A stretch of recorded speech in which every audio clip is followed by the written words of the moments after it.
Ngayon pupunta tayo ng isang motorcycle shop kung saan nagtitinda sila ng gulong ng Shipa.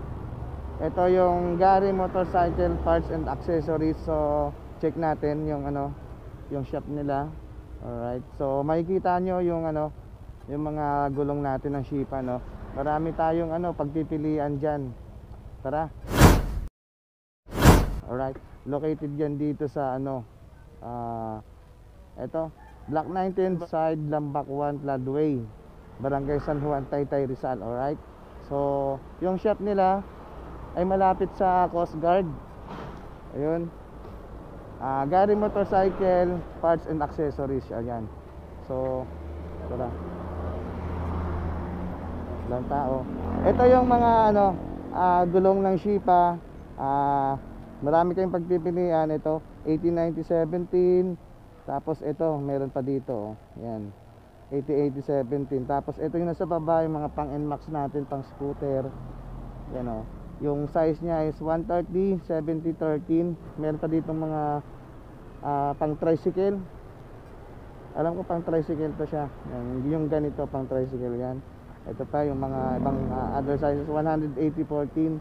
So pang mga scooter yan. Yan, pang malakasan talaga. Tapos pagdating nyo dito, meron pa dito sila sa loob. Ayan, so located yan dito sa pagpapunta kayo ng manggaling kayo dun sa may Floodway, Highway 2000 papuntang Angono. So pagkakanan nyo, ang bandang kanan lang, makikita nyo kaagad kasi katabi lang siya na ng Philippine Coast Guard. So madami tayong pagpipilian dito ng mga sizes ng gulong.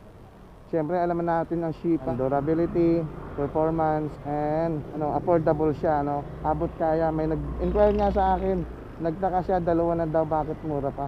Siyempre ganun talaga. Sabi ni Kuya, Jacob Street daw. Dito yan sa Gary Motorcycle Parts and Accessories. Ito Kuya, pan tricycle to, di ba? Ito pan tricycle. Ayan. Ito motorbike. Ayan. Ito tricycle. Yun yung pang scooter natin, yung sa baba. Wala kayong dito Kuya, pang yung mga tuk-tuk.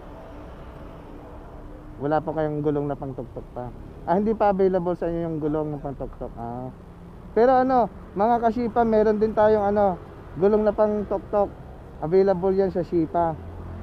Yan. So Kuya, paano? Salamat So ayun lang mga ka-Shipa, kita-kits ulit tayo sa susunod na mga store shop visit natin. Alright, so yun lang. Bye mga ka-Shipa.